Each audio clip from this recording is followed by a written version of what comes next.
Hello and welcome to our channel seated hub. मैं हूं आशीष रंजन झा। इस चैनल पे आज हम सीटेड के सिलेबस में मैथ्स ले रहे हैं। मैथ्स का एक बहुत इंपॉर्टेंट टॉपिक ज्योमेट्री है, उसको आज हम डिस्कस करेंगे। उसके बेसिक पार्ट को आज डिस्कस करेंगे। ऑब्वियसली आपको मज़ा आएगा, इस वीडियो को ज़रूर देखें। हम ज्योमेट्री को जो शुरू करेंगे, स्टार्ट करेंगे, वो बहुत बेसिक से, क्योंकि जो सीटेड की सिलेबस है उसके अंदर बहुत सारी बेसिक चीज़ें ही पूछी जाती है। तो हम ज्योमेट्री को बहुत बेसिक से शुरू करेंगे, एक एक चीज़ों को समझते हुए चलेंगे। आप अगर ध्यान से देखेंगे तो बहुत जो क्वेश्चंस आते हैं हमारे सीटेड के एग्जाम्स के अंदर, वो ज्योमेट्री के बेसिक्स के ऊपर ही आता है। इसीलिए हमारा ज़्यादा फोकस जो रहेगा वो बेसिक्स के ऊपर ही रहेगा। तो हम स्टार्ट करते हैं आज हमारा टॉपिक ज्योमेट्री का। ज्योमेट्री में सबसे पहले जो कुछ चीज़ें हैं, छोटी छोटी बातें, उनको डिस्कस करते हुए फिर हम आगे बढ़ेंगे। जिसके अंदर सबसे पहली बात, जो कुछ डेफिनेशंस हैं उनको हमें ध्यान में रखना होगा। और सबसे पहले हम बात करेंगे पॉइंट की। पॉइंट मतलब हिंदी में बिंदु। पॉइंट, बिंदु, हम सब जानते हैं क्या होता है। कहीं पे एक छोटा सा टिक, ये हमारा क्या है, पॉइंट। अगर इसको हम डिफाइन करना चाहे तो इस तरह से कहेंगे कि एक ऐसा 2D शेप, ऐसा 2 डायमेंशनल आकृति, 2 डायमेंशनल शेप जिसकी कोई एरिया ना हो।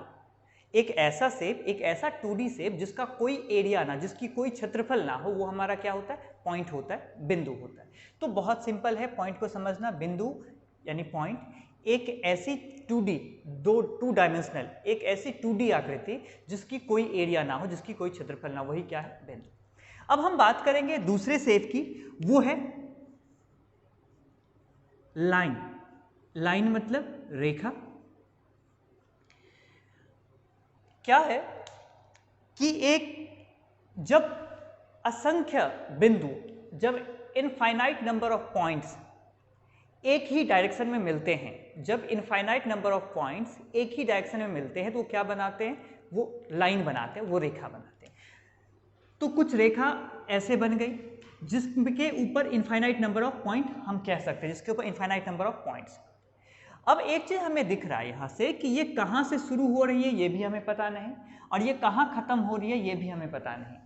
तो रेखा असंख्य बिंदु, इनफाइनाइट नंबर ऑफ पॉइंट से बना हुआ एक आकृति है जिसका कोई एंड पॉइंट ना हो, जिसका कोई एंड पॉइंट ना हो।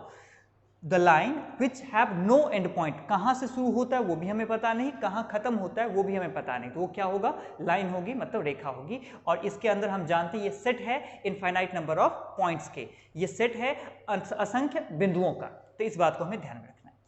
तीसरा शेप अगर हम बात करें तो वो होगा लाइन सेगमेंट। लाइन सेगमेंट मतलब रेखाखंड।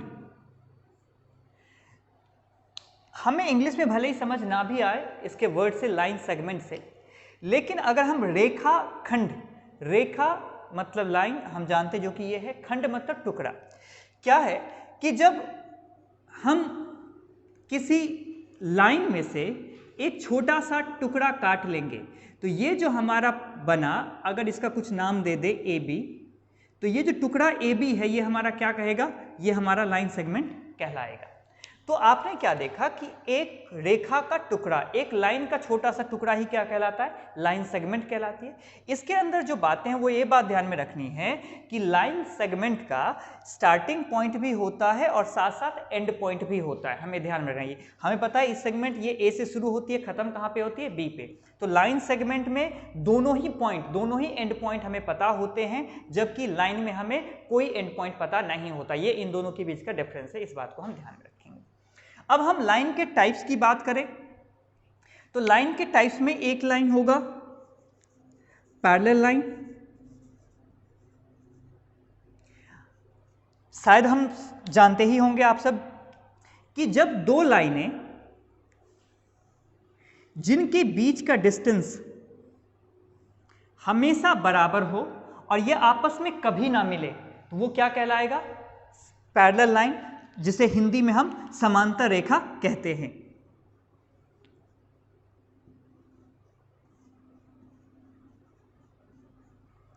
समांतर रेखा यानी पैरेलल लाइन, दो लाइन जिनके बीच की दूरी हमेशा बराबर हो वो क्या होगी, पैरेलल लाइन होगी मतलब समांतर रेखा होगी, और ये इनके बीच की दूरी हमेशा बराबर होगी, इसका मतलब ये कभी आपस में मिलेंगे नहीं। तो ये बात है समांतर रेखा की। अब कुछ लाइन के और टाइप्स हैं, उसको हम डिस्कस करेंगे।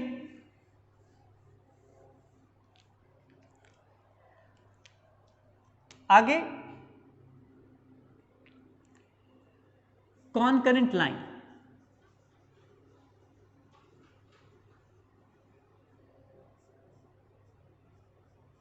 यानी संगामी रेखा।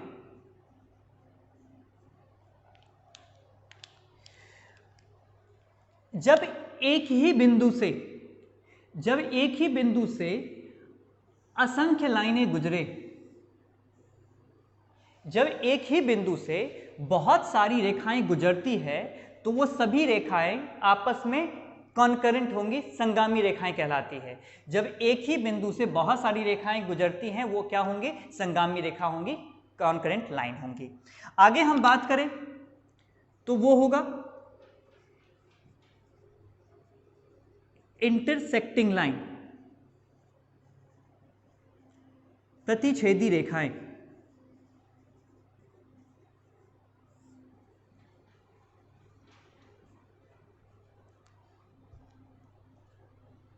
जब दो लाइनें एक दूसरे को एक ही बिंदु पर काटेंगी तो वो आपस में क्या कहलाएंगी, प्रतिच्छेदी रेखाएं कहलाएगी, इंटरसेक्टिंग लाइन कहलाएगी। जब दो रेखाएं एक दूसरे को एक ही बिंदु पर काटेंगी तो क्या कहलाएंगी, प्रतिच्छेदी रेखाएं। लेकिन जब बहुत सारी लाइनें एक ही बिंदु पर काटेंगी तो क्या कहलाएंगी, वो कॉन्करेंट लाइन कहलाएंगी। तो इस बात को हमें ध्यान में रखना है। तो ये कुछ बात थी हमारे लाइन से। हालांकि एक टाइप और भी हम कर सकते हैं बात, वो है ट्रांसवर्स। ट्रांसवर्स को समझने के लिए हम ट्रांसवर्सल लाइन कह दें। ट्रांसवर्सल लाइन को समझने के लिए बहुत छोटे शब्दों में कि जब एक रेखा दो या दो से ज्यादा रेखाओं को, जब एक लाइन दो या उससे ज्यादा लाइनों को किसी दो या उससे अधिक बिंदु पर काटे तो आपस में क्या कहलाएंगे, ट्रांसवर्स लाइन कहलाएंगे। यानी ये लाइन जो हमारा है वो क्या है, एक ट्रांसवर्स लाइन है। इस बात को हम ध्यान में रखेंगे। तो ये हमारे कुछ टाइप्स थे लाइंस की। अब हम बात करेंगे रे, मतलब किरण। जब एक सर्टेन पॉइंट से एक लाइन गुजरती है लेकिन इसका एंड पॉइंट हमें नहीं पता, वो क्या होगा, रे कहलाएगा, किरण। कहने का मतलब जिसकी स्टार्टिंग पॉइंट तो हमें पता है लेकिन एंडिंग पॉइंट नहीं पता, कहां से शुरू हो रही है वो हमें पता है लेकिन एंड पॉइंट नहीं पता, वो क्या कहलाता है, रे कहलाता है, किरण। और किरण भी जो होती है, रे भी जो होता है, वो इनफाइनाइट नंबर ऑफ पॉइंट से ही बने होते हैं, क्योंकि इसमें भी इनफाइनाइट नंबर ऑफ पॉइंट्स हैं। इस बात को भी, इसका भी जो लेंथ होता है लाइन के जैसे इंडेफिनिट लेंथ होता है। इसकी जो लंबाई होती है वो अनगिनत होती है, ये हम काउंट नहीं कर सकते कितनी भी हो सकती है। तो किरण एक सर्टेन पॉइंट से स्टार्ट होके आगे तक जाए, जिसके एंडिंग पॉइंट हमें ना पता हो, स्टार्टिंग पॉइंट पता हो एंडिंग पॉइंट ना पता हो, वो क्या होगा, रे होगा। इस बात को हम ध्यान में रखेंगे। अब आगे हम बात करेंगे मोस्ट इंपॉर्टेंट, एंगल, कोण। कोण को अगर डिफाइन किया जाए तो बहुत सिंपल शब्दों में कि एक ही पॉइंट से जब दो रे निकलती है तो उनके बीच छोड़ा गया ये क्षेत्र जो होता है वही क्या कहलाता है, एंगल कहलाता है, मतलब कोण कहलाता है। दो किरणों के द्वारा ही क्या बनती है, कोण बनती है। इस बात को हम ध्यान में रखें। कोण दो किरणों के द्वारा बनाई जाती है, जिसका पॉइंट जो है एक, जबकि उसके डायरेक्शन जो है वो अलग अलग हैं। दो रे जब एक ही पॉइंट से निकलती है तो किसका निर्माण करती है, कोण का निर्माण करती है। इस बात को हम ध्यान में रखेंगे। अब हम कोण के टाइप्स की बात करेंगे। ट्रायंगल बेस्ड भी कोण के टाइप होते हैं, पहले उसको भी देख लेते हैं। एक होता है एक्यूट एंगल, यानी निम्न कोण।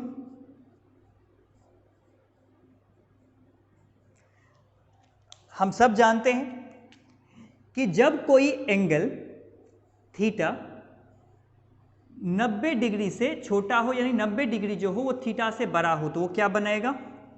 निम्न कोण बनाएगा। ऐसा कोण जो 90 डिग्री से छोटा हो या 90 डिग्री बड़ा हो, इसे मुझे लगता है उल्टे लिखे तो ज़्यादा बेहतर, theta is less than 90 degree. जब कोई कोण 90 डिग्री से छोटा हो तो क्या कहलाता है? निम्न कोण कहलाता है। इस बात को ध्यान में रखेंगे हम। आगे ऑब्ट्यूस एंगल, अधिक कोण,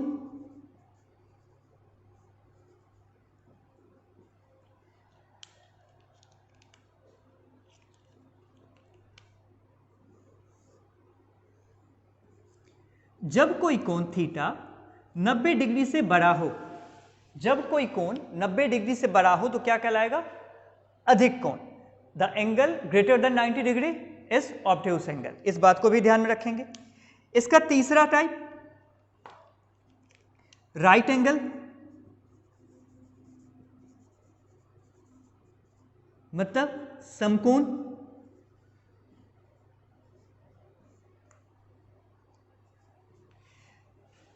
जब कोई एंगल थीटा 90 डिग्री के बराबर हो, जब कोई कोण 90 डिग्री के बराबर हो तो क्या कहलाएगा? समकोण कहलाएगा। The angle equal to 90 degree is right angle. तो ये इनिशियल कुछ टाइप थे कोण के। अब आगे हम बात करेंगे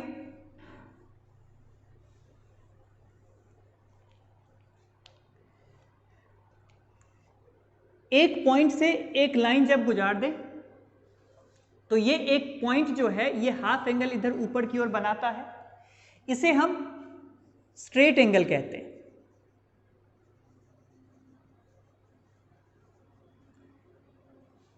ऋजुकोण,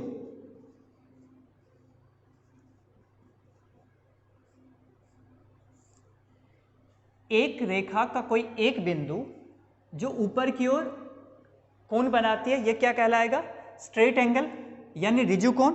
और आप जानते हैं कि इस कोण का जो मान होता है वो किसके बराबर होगा? इसको थीटा मान ले तो इस कोण का मान क्या होता है?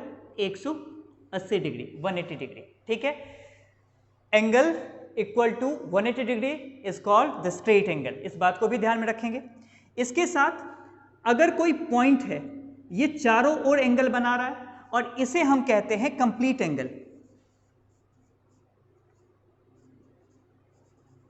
पूर्ण कोण। और हम जानते हैं ये किसके बराबर होता है?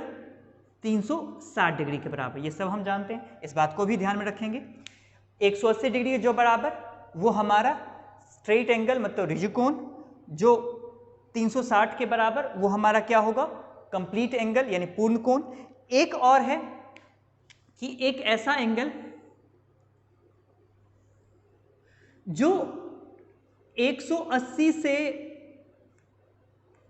बड़ा जबकि 360 से छोटा। हम देखेंगे 360 ये पूरा है, ये एंगल जो है 180 से बड़ा है, 360 है, इसे हम कहेंगे रिफ्लेक्स एंगल, हिंदी में वृहत कोण। इस बात को हम ध्यान में रखेंगे।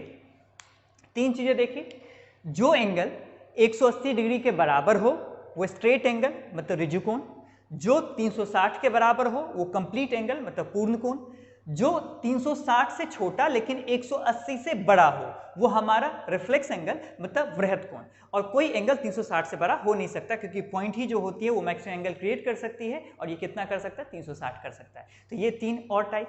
अब आगे हम बात करेंगे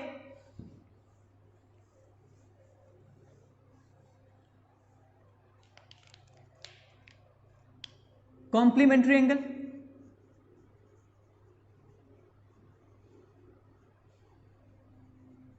मतलब पूरक कोण।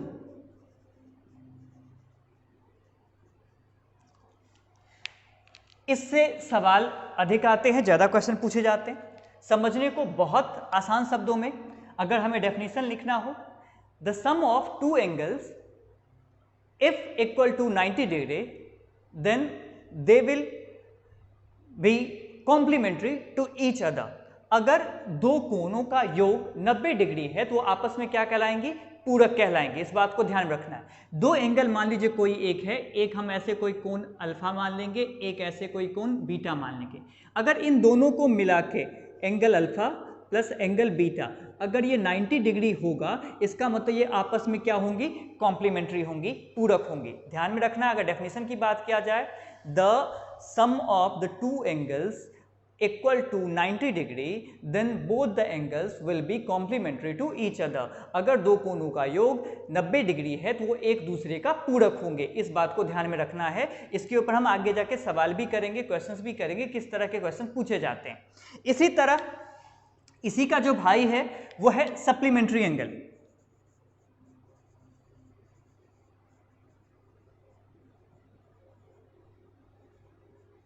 यानी समपूरक।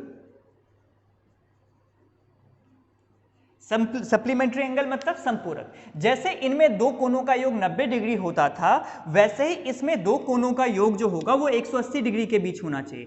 अगर दो कोण अल्फा प्लस बीटा, इसका योग जो है वो 180 डिग्री है, इसका मतलब वो आपस में क्या है, समपूरक है। इन दोनों ही कोणों पर बहुत सारे सवाल पूछे जाते हैं अलग अलग तरह के। जब हम क्वेश्चन डिस्कशन करेंगे तो इसके ऊपर सवाल भी करेंगे, कैसे कैसे सवाल पूछे जा सकते हैं। इस बात को आप ध्यान रखोगे। कॉम्प्लीमेंट्री यानी पूरक कोण, जिसमें दो कोणों का योग, दो एंगल का जो सम होगा वो 90 डिग्री होगा।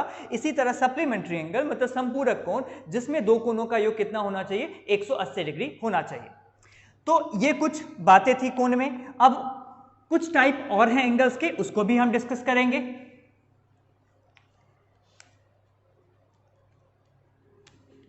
जब दो लाइनें एक दूसरे को काटती हैं, हम जानते हैं ये दोनों इंटरसेक्टिंग लाइन है, प्रतिच्छेदी रेखाएं हैं। आपने देखा यहां पे कुछ एंगल्स बने, कुछ भी मान लेंगे, एक को अल्फा, इसको बीटा, इसको गामा, इसको डेल्टा, हमने मान लिया। आपने देखा 1 2 3 4 एंगल बने। आपको दिख रहा है कि ये एक दूसरे के विपरीत हैं, उल्टे हैं, एक दूसरे के विपरीत हैं। इसे कहते हैं वर्टिकली अपोजिट एंगल, मतलब शीर्षाभिमुख कोण।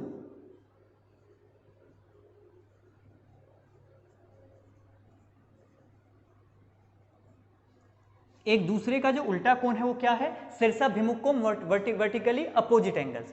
और शीर्षाभिमुख कोण समान होते हैं। तो हम यहां कह सकते हैं कि अल्फा बराबर होगा बीटा के और गामा बराबर होगा डेल्टा के। इस बात को ध्यान में रखेंगे। जो वर्टिकली अपोजिट एंगल्स होती है वो हमेशा क्या होती है, समान होती है। शीर्षाभिमुख कोण हमेशा समान होते हैं। अल्फा बराबर होगा बीटा के और डेल्टा बराबर होगा गामा के। इस बात को ध्यान में रखना है। इसके साथ साथ ये बात भी हम ध्यान रखेंगे, क्योंकि अगर हम इस लाइन को, ये हमारा एक स्ट्रेट लाइन है, तो ये दोनों, ये जो पूरा कंप्लीट एंगल होगा वो एक स्ट्रेट एंगल होगा, 180 डिग्री होगा। और हम जानते हैं इसमें एक एंगल ये, एक एंगल ये, दो एंगल हैं। इसका मतलब इन दोनों एंगल का सम कितना होना चाहिए, 180 डिग्री होना चाहिए। इन दोनों का भी 180 डिग्री, इन दोनों का भी 180 डिग्री, इन दोनों का भी 180 डिग्री, इन दोनों का भी 180 डिग्री, क्योंकि ये स्ट्रेट लाइन फॉर्म कर रहे हैं, इस वजह से। इस बात को आप ध्यान रखोगे। लेकिन तत्काल इस बात को ही हम ध्यान रखेंगे कि vertically opposite angles are same. इस बात को हम ध्यान में रखेंगे।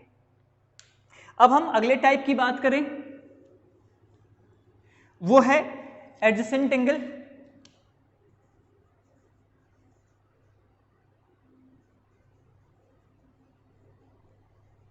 मतलब आसन्न कोण।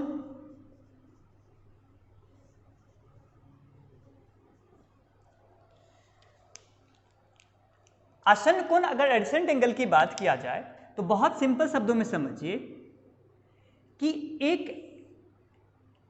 एक ही वर्टेक्स है, एक ही पॉइंट है, यहां से एक हमने रे गुजार दिया, इससे आपने देखा एक ये एंगल बना, एक ये एंगल, इसको आप अल्फा मान लीजिए, इसको आप बीटा मान लीजिए। तो एक चीज गौर करिएगा कि जो अल्फा और बीटा है ये दोनों एक ही वर्टेक्स से, एक ही बिंदु से बनी है, साथ साथ इनके बीच एक कॉमन साइड है। तो हम कह सकते हैं कि दो कोण, दो एंगल जो एक ही वर्टेक्स और एक कॉमन साइड से बने, वो आपस में क्या होगी, एडजेसेंट होंगी, मतलब आसन्न होगी। तो हम कह सकते हैं कि यहां अल्फा और बीटा जो है आपस में क्या है, आसन्न है, क्योंकि ये एक ही वर्टेक्स से और एक कॉमन साइड से बनी है। सिंपल शब्दों में समझिए, एक ही वर्टेक्स और एक ही कॉमन साइड से बने दो एंगल आपस में क्या होंगे, एडजेसेंट होंगे, मतलब आसन होंगे। इस बात को ध्यान में रखना है।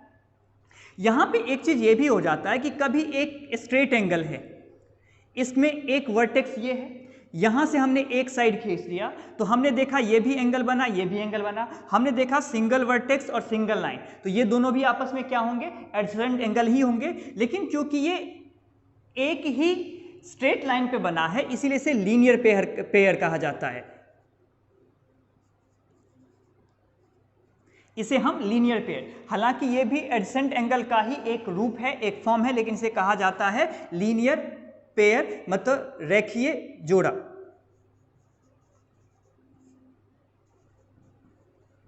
इसे लीनियर पेयर या फिर रेखीय जोड़ा कहेंगे। और यहां पर हम पता है इसको अल्फा मान ले, इसको बीटा, तो ये क्योंकि स्ट्रेट लाइन है तो अल्फा प्लस बीटा बराबर किसके होगा, 180 डिग्री के। इस बात को भी हम ध्यान में रखेंगे क्योंकि ये स्ट्रेट लाइन, ये पूरा एंगल 180 डिग्री का, और ये प्लस ये भी किसके बराबर होगा, 180 डिग्री के। तो एक बात समझा आपने क्या कि एडजेसेंट एंगल क्या होता है कि जब एक कॉमन वर्टेक्स हो और कॉमन साइड हो, इससे जो दो एंगल बनेंगी आपस में क्या होंगी, वो एडजेसेंट होंगी। जब एक स्ट्रेट लाइन पर एक कॉमन साइड हमने क्रिएट किया एक सिंगल वर्टेक्स के साथ, तो ये भी हमारा एडजेसेंट एंगल ही है, लेकिन क्योंकि ये स्ट्रेट लाइन पे है, यहाँ पे दोनों का सम 180 डिग्री होता है, तो इसलिए हम क्या कहते हैं, लीनियर पेयर यानी रैखिक जोड़ा कहते हैं। इस बात को हम ध्यान में रखेंगे।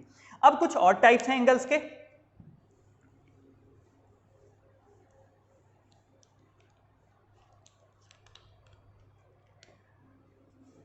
एक दो हमारे पास पैरेलल लाइन है, दो समांतर रेखाएं, इसे एक ट्रांसवर्स रेखा काटती है।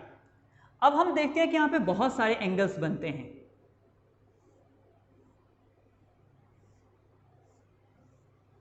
इन सब एंगल को हम कुछ ना कुछ नाम दे देते हैं, 1 2 3 4 5 6 7 8। अब यहां पे कुछ चीजें आप ध्यान में रखिए, 3 4 5 6 ये अंदर की ओर है, इसलिए इसे इंटीरियर एंगल कहते हैं।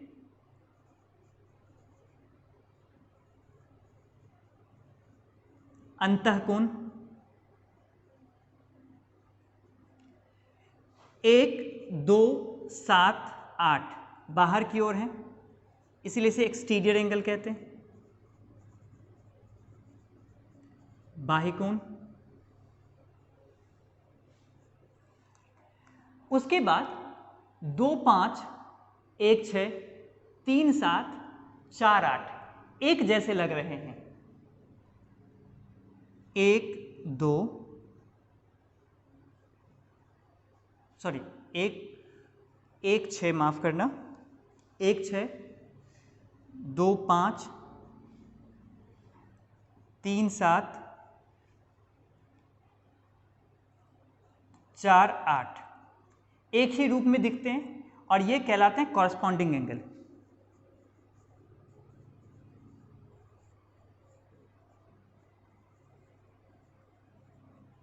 मतलब संगत कोण। ध्यान में रखेंगे हम, 2 और 5 का शेप एक जैसा, 1 6 का शेप एक जैसा, 3 7 का शेप एक जैसा, 4 8 का शेप एक जैसा, इसलिए आपस में एक ही जैसे दिखते हैं, इसलिए कॉरस्पॉन्डिंग एंगल कहते हैं। ये एक दूसरे के साथ जुड़े हुए दिखते हैं, इसलिए कॉरस्पॉन्डिंग एंगल कहते हैं, मतलब संगत कोण इसे कहा जाता है। अब यहाँ से कुछ बातें निकल के सामने आती है, ये बहुत इंपॉर्टेंट है क्योंकि जब हमारे एग्जाम के अंदर क्वेश्चन आएंगे एंगल बेस्ड तो इसका बहुत ज़्यादा यूज होगा। इसमें कौन समान होता है इस चीज़ को देखने के लिए एक चीज़ तो क्लियर कि 1 और 3 अपोजिट हैं तो वर्टिकली अपोजिट एंगल सारे इक्वल समान होंगे, 2 4 समान होंगे, तो हम जानते हैं, तो लिखने की जरूरत नहीं। अब कुछ चीज़ें जिसको लिखने की जरूरत है वो हम बात करेंगे। तो एक रूल होता है कि कॉरेस्पॉन्डिंग एंगल्स आर सेम, मतलब संगत कोण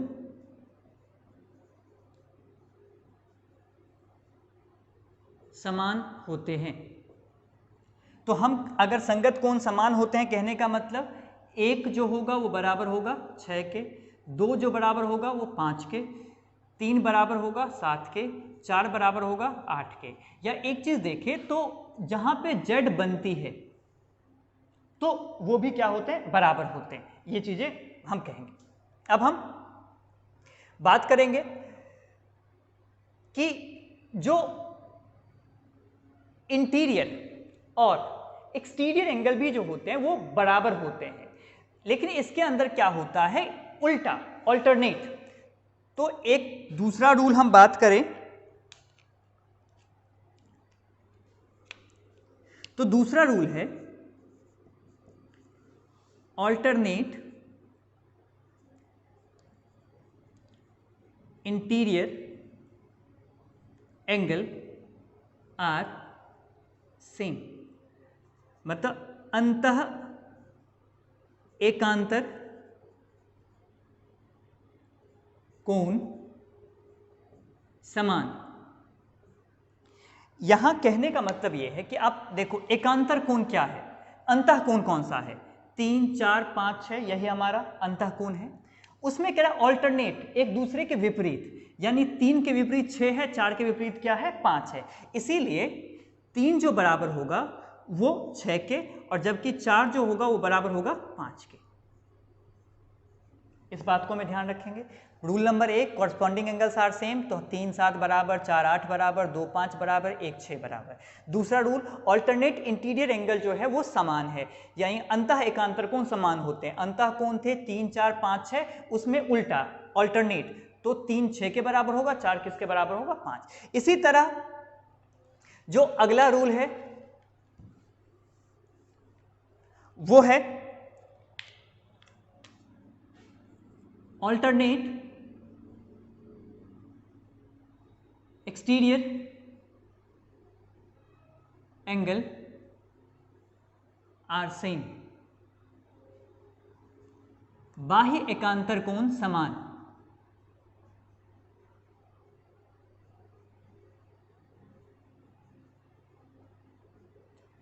अब हम जानते हैं कि पहले बाह्य कोण कौन सा था, 1, 2, 7, 8, उसमें ऑल्टरनेट उल्टा, यानी 1 बराबर होगा 7 के, 2 बराबर क्या होगा 8 के। तो हम कह सकते हैं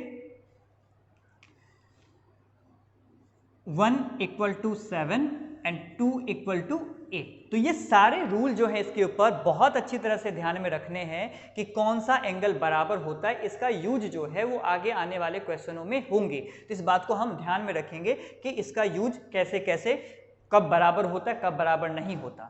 इसके साथ क्योंकि हम जानते हैं एक लाइन पे है, एक लाइन पे है, एक लाइन पे है, इन सबों का जो सम होगा वो कितने कितने होगा, 180 के बराबर। तो मैं कहीं साइड में लिख देता हूं ये भी कि एंगल 1 प्लस एंगल 2 बराबर भी 180 डिग्री होगा, एंगल 3 प्लस एंगल 4 बराबर भी 180 डिग्री होगा, एंगल 5 प्लस एंगल 6 बराबर भी 180 डिग्री होगा। और इसी तरह बहुत सारी चीज़ें, इतनी लिखने की जरूरत है, यहाँ से बहुत सारी चीज़ें निकल सकती हैं। आप सब कुछ देख सकते हो, बहुत सारे एंगलों का जो सम होगा वो किसके बराबर होगा, 180 डिग्री के बराबर होगा। तो इससे ज़्यादा इंपॉर्टेंट ये सारे सेक्शन याद रखने हैं कि कौन से एंगल कब बराबर होते हैं और किस बेसिस पे बराबर होते हैं। कभी संगत कोण से बराबर होते हैं, कभी अंतः एकांतर कोण से बराबर होते हैं, कभी बाह्य एकांतर कोण से बराबर होते हैं। एक और बेसिक जो हम बात करेंगे वो है पॉलीगन की, मतलब बहुभुज की। पॉलीगन हम जानते हैं कि एक ऐसा शेप जिसकी साइड जो हो वो 3 से ज़्यादा हो, यानी 4 साइडों वाला, 5 साइडों वाला, 6 साइडों वाला, ये सारे ही क्या कहलाएंगे, पॉलीगन कहलाएंगे। पॉलीगन के नेम भी होते हैं, जैसे 4 साइड वाला है कोई, 4 भुजाओं वाला, उसे क्वाड्रिलेटरल कहते हैं, यानी चतुर्भुज कहते हैं। जो 5 भुजाओं वाला होता है पेंटागन कहते हैं, पंचभुज कहते हैं। 6 भुजाओं वाला है हेक्सागन कहते हैं, यानी खष्टभुज कहते हैं। 7 भुजाओं वाला सेप्टागन कहते हैं, सप्तभुज कहते हैं। 8 भुजाओं वाला ऑक्टागन कहते हैं, अष्टभुज कहते हैं। 9 भुजा वाला नैनागन कहते हैं, नौभुज कहते हैं। इसी तरह 10 भुजाओं वाला, 10 साइड वाला डेकागन कहते हैं, तो 10 भुज कहते हैं। तो इस बात को हम ध्यान में रखेंगे कि पॉलीगन जिसकी भुजाएं जो हो वो 4 से ज़्यादा हो। अब इनके बेसिस के ऊपर भी सवाल पूछी जाती है। पहला क्या कि हम देखते हैं कि ये पॉलीगन है, इसके ये बाहरी एंगल है, तो इसमें कभी पूछा जा सकता है कि सम ऑफ, हम जानते हैं बाहरी एंगल को एक्सटीरियर एंगल कहते हैं, तो इसके अंदर पहली बात पूछा जा सकता है कि सम ऑफ एक्सटीरियर एंगल, मतलब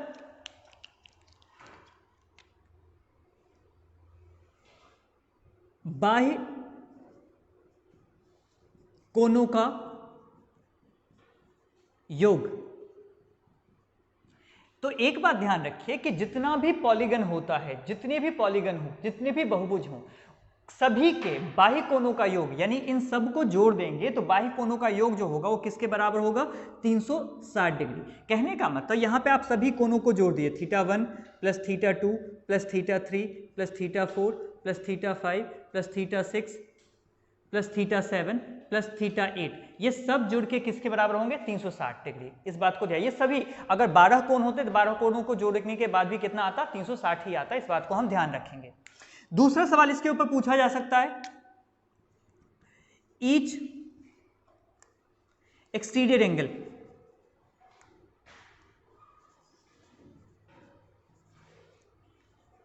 यानी प्रत्येक बाह्य कोण, तो इसका फॉर्मूला होता है 360 डिग्री अपॉन n, जहां पे n है नंबर ऑफ साइड्स, यानी भुजाओं की संख्या, यानी इसमें 8 भुजाएं हैं तो एक एंगल जो होगा वो इसको 8 से डिवाइड कर देंगे। तो ये पूछे जा सकते हैं इसके एक्सटीरियर पर। इसके साथ साथ अब इसके अंदर कुछ चीजें और पूछी जा सकती है, जैसे सम ऑफ इंटीरियर एंगल, मतलब अंतः कोणों का योग।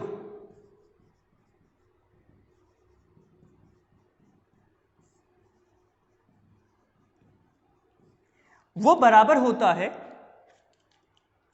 ये फॉर्मूले हमें याद रखने हैं, 2n माइनस 4 इंटू 90 डिग्री। हालांकि 2 कॉमन लेके 180 डिग्री भी इसे किया जा सकता है, लेकिन आप ऐसे फॉर्म में याद रखें, इसे इस फॉर्म में याद रखें या फिर इस तरह से n माइनस 2 इंटू 180 डिग्री, इसे भी याद रखा जा सकता है, लेकिन इस फॉर्म में ज़्यादा बेहतर है, इसको याद रखने की जरूरत नहीं। यानी अंतः कोणों का योग क्या होता है? 2n माइनस 4 इंटू 90 डिग्री, जहां पे n हम फिर जानते हैं नंबर ऑफ साइड्स हैं, मतलब भुजाओं की संख्या है। तो इस बात को ध्यान में रखना है। इसी तरह हमसे पूछा जा सकता है, ईच इंटीरियर एंगल, यानी प्रत्येक अंतः कोण,